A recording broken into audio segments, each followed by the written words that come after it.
energi hijau adalah kunci keberlanjutan lingkungan. Bersama Green Warrior, mari melangkah menuju masa depan yang bersih dan berkelanjutan.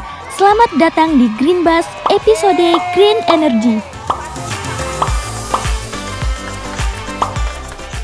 Selamat datang di AEC Demorum, PT Kilang Pertamina Internasional Unit Cilacap. Demorum ini adalah tempat untuk melakukan sosialisasi terkait dengan keselamatan aturan yang berlaku di lingkungan R4. Jadi kalau ada orang yang mau masuk ke dalam kilang, mau kerja di dalam kilang, harus lewat sini dulu ya. Harus kita kasih tahu nih terkait dengan bahaya-bahaya apa yang ada di dalam kilang.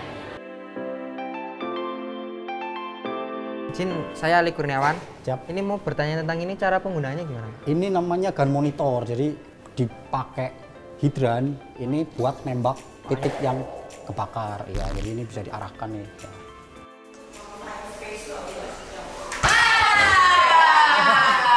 Aku Ayushita. Hai, Kayu. Sesungguhnya di sini mau ikutan sama kalian, ikut belajar, boleh? Boleh. Aku ikutan ya, aku gabung situ ya. Paling favorit tuh Pertaminanya ya. Tertariknya itu ruangan yang untuk pengoperasian itu saya sangat tertarik karena di situ ada sistem pengoperasian dari kilang minyak itu sendiri. Bisa jadi solar, bisa jadi mungkin rekan-rekan bisa lihat Pertalite, Pertamax gitu. Lebih ke komputer gitu, terus lebih luas, bisa belajar beberapa bahasa juga untuk melakukan pekerjaan tersebut. Apa kilang-kilang yang di sini tuh apa sih, gimana kegunaannya? Ini yang tangki-tangki ini adalah tangki-tangki penampungnya. Apa yang ditampung di situ? Ditampung di situ tuh ada feednya, minyak yang dari pengeboran di laut, dari apa itu ada di sini, ditampung di salah satu tangki ini. Ada juga penampung terkait dengan produknya kayak Pertamax, Pertalite itu tampung di sini. Ini adalah penampakan tangki, mungkin ada yang belum pernah lihat. Ini tangkinya. Nah itu yang nyala, itu namanya adalah flare. Segala macam gas buang, itu dibuangnya ke sana. Pertamina RU4 Cilacap tak hanya memproses energi fosil, tetapi menjadi pelopor energi terbarukan dengan teknologi canggih. Yang menarik di Pertamina tuh teknologinya. Alatnya langsung 3D, bisa dibongkar-bongkar juga. Terus di meja ada screen yang bisa di touch gitu buat 3D lah gitu. Teknologi yang belum ketahui lah sama saya. Ya jadi kalau kita mau masuk kilang itu wajib pakai APD. Tahu ya APD itu apa? Alat pelindung diri. Alat pelindung diri. Fungsinya dari alat pelindung diri tahu? Kalau yang menarik itu alat-alatnya ya. Kalau buat masuk kilang tuh harus pakai alat-alat biar nggak terlalu parah lah kalau ada bahaya gitu. Terus baru tahu kalau ada pulau di seberang. Saya tahunya kan cuma Nusa Kambangan, kalau pulau seberang ternyata Kotawaru juga pulau seberang. Di Kampung Kepiting, Kotawaru, masyarakat lokal mengoptimalkan sumber daya alam untuk solusi ramah lingkungan.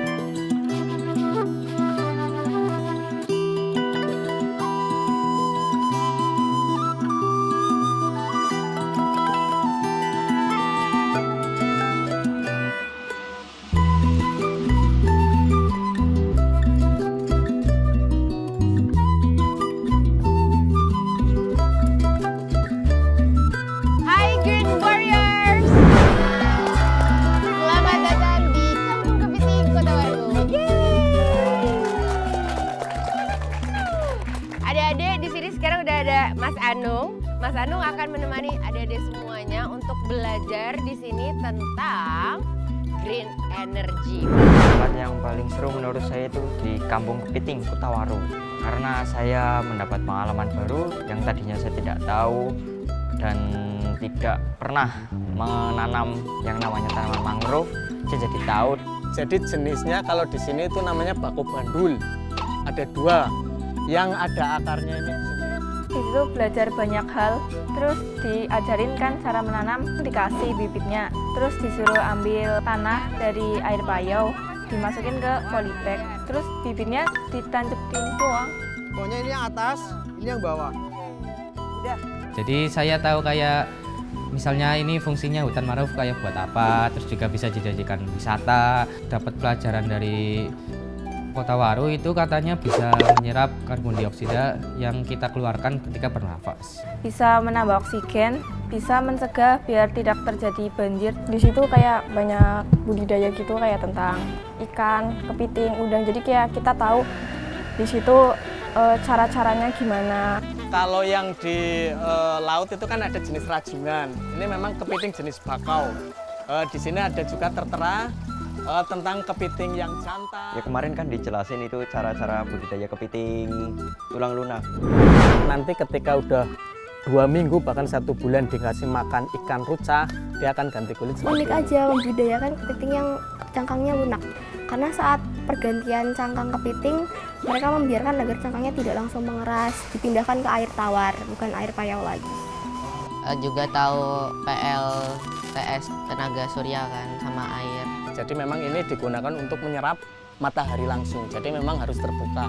Ketika ada pohon yang tinggi, kita pangkas karena nanti menghalangi sinar matahari sehingga daya serapnya nanti kurang. Jadi kayak oh ini ternyata tenaga surya bisa buat ngalirin sebesar ini listriknya gitu, bisa buat peternakan juga kan. Kalau ini sebenarnya bagusnya itu dinyalakan pada pagi hari karena saat itu oksigen terlarut itu benar-benar lagi drop. Kalau malam hari jarang karena di proses siang hari itu udah ada proses fotosintesis, oksigennya banyak. Jadi untuk kebutuhan oksigen itu udah terpenuhi. Tapi kalau pagi melewati malam dia biasanya ikan bisa naik ke atas, itu indikasinya bahwa ikan kekurangan oksigen. Games yang paling seru itu pas lagi di Kampung Kepiting di akhir-akhir agenda yang namanya game miniatur pembangkit listrik tenaga baling terus sama pembangkit listrik tenaga air. Itu seru banget. Dalam waktu 20 menit harus bisa merangkai 2 komponen. Itu menurut saya sangat sulit dan sangat menantang. Dapat pengalaman ngerakit gitu kan, itu kabel-kabelnya tuh bikin rumit, bikin pusing juga. Tapi ya gara-gara itu saya juga jadi tahu otaknya si panel surya itu di mana, terus cara natanya gimana. Tertantang gitu. Ini pertama kita bingung nih, kayak gimana gitu cara nyambunginnya, terus juga cara nghidupinya. Belajar kayak gitu kan baru tahu tuh Kak. Jadi ya aja gitu, alhamdulillah bisa tahu walaupun miniatur tapi kan tetap bisa memahami saya gitu.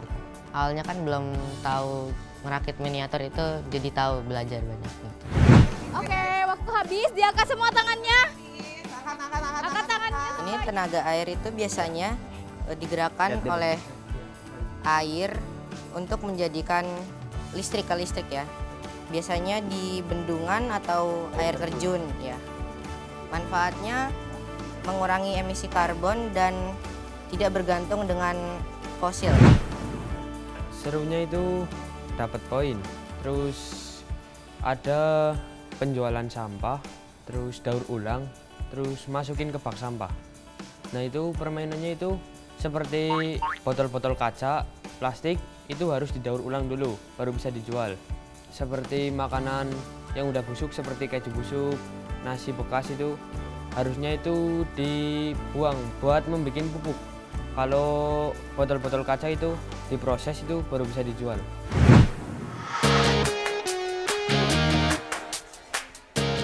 Games yang paling seru kalau saya sih sukanya yang di BAS ya, yang debat DNB. Energi hijau bisa menyusul. Nah, kalau misal menurut Kak Rizky itu bisa berkesinambungan, kenapa harus mementingkan salah satu? Ya udah, berarti kamu sanggah tuh dia tuh.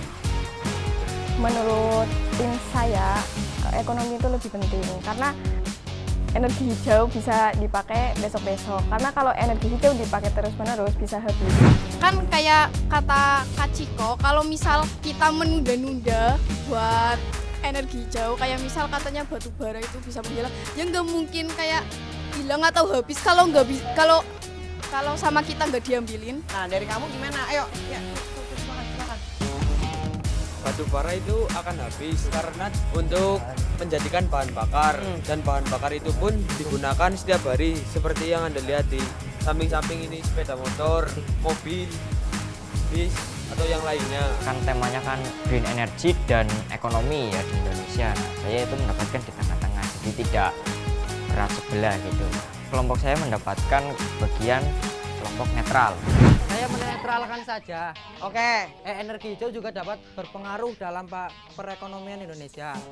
Di Kampung Kepiting itu kan ada tenaga surya tuh, itu buat menghidupi listrik di perusahaan kepiting itu Kak. Nah, itu juga dapat menciptakan lowongan pekerjaan bagi warga-warga di sekitar, Kak. Ya, yang misalnya contohnya pertama-tamanya menjadi nelayan doang, terus ada tambahan lagi budidaya kepiting, lapangan pekerjaan gitu kan. Juga mengurangi polusi dengan cara menciptakan sepeda listrik.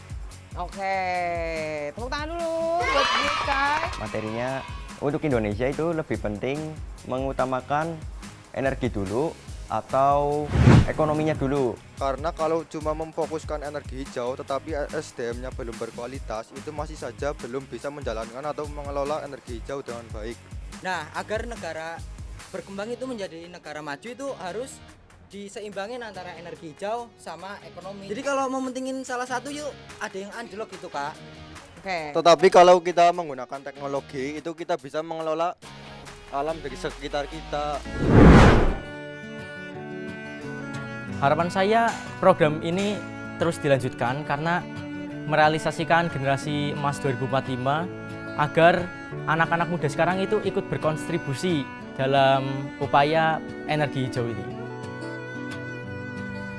Harapan saya sih bisa terus berkembang, Kak. Bisa terus lebih maju, menghemat energi yang lainnya dan memanfaatkan energi hijau gitu. Saya harapkan sih programnya lebih menyebar lagi ya. Kedepannya itu bisa mencakup lebih banyak lagi sekolah-sekolah dan tidak terbatas lah. Jadi anak-anak dari sekolahan itu bisa mengetahui semua apa itu green gas, green energy itu seperti apa.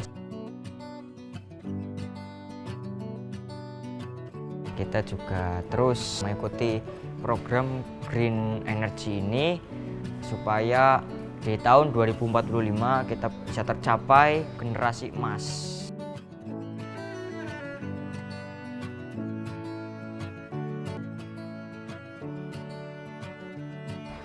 Menjadi ingin dimajukan lagi sih, Kak, soalnya kegiatannya asik.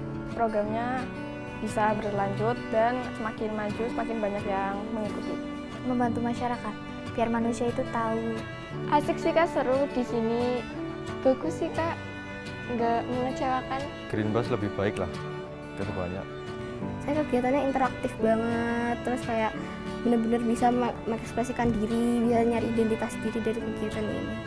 Lebih diperluas lah, kayak misalnya dari Bali atau mungkin dari Sumatera atau mungkin dari provinsi lain.